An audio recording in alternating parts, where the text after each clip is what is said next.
et bienvenue à la semaine du foyer chrétien. Aujourd'hui, je voudrais te parler du thème des personnes résilientes, des relations résilientes. Le symbole le plus sacré d'Oklahoma City est un arbre, un orme américain aux branches étalées et dispensatrice d'ombre et âgé de 80 ans. Les arboriculteurs le protègent soigneusement. Ils ornent les posters et les entêtes de lettres. La ville chérit cet arbre, non pour son aspect, mais pour son endurance. Après avoir subi une explosion, personne ne s'attendait à le voir survivre. Personne, en fait, n'accorda la moindre pensée à cet arbre poussiéreux et aux branches pelées.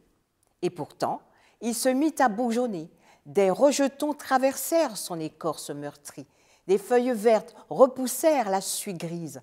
La vie reprit sur cette surface de mort. Les gens le remarquèrent. Cet arbre donna l'exemple de la résilience dont les victimes de cette explosion avaient besoin. C'est pourquoi on donna à cet orme un nom, l'arbre survivant.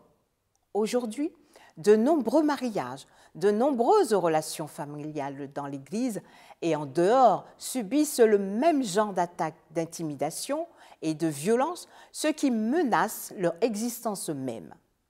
Cependant, comme l'arbre survivant d'Oklahoma City, nous devons les trouver, les aider et les ramener à la santé émotionnelle, physique et spirituelle, qu'ils soient, quelle qu'elle soit, leur aspect physique, leur origine et leur fortune. Nous devons les aider à survivre, à prospérer et à être acceptés dans la famille de Dieu avant qu'il ne soit trop tard. Le défi dans lequel nous nous trouvons aujourd'hui en tant que personnes qui ont eu le privilège de connaître le statut et la grâce de Dieu est de faire quelque chose qui représente le véritable but de notre foi.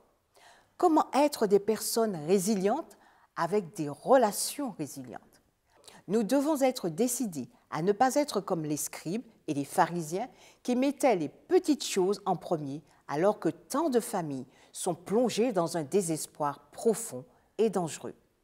Nous ne devons pas nous laisser retenir par des choses de peu d'importance, telles que les préjugés culturels, ethniques et radicaux qui tendent à nous séparer de ceux qui ont besoin de notre attention et de notre considération. Puissions-nous, comme la femme syrophénicienne dans le texte de base de Marc 7, versets 24 à 30, trouver le chemin qui mène à Jésus et, avec une résilience sans faille, mendier les miettes de ses bénédictions. Puissions-nous aussi désirer ardemment partager avec joie et délice avec ceux qui recherchent avec émerveillement l'amour et la grâce salvatrice de Dieu, les bénédictions que nous avons reçues. Tu veux en savoir plus? Je t'invite à la vivre dans ton église où tu trouveras le fascicule sur le site de la Fédération. À bientôt!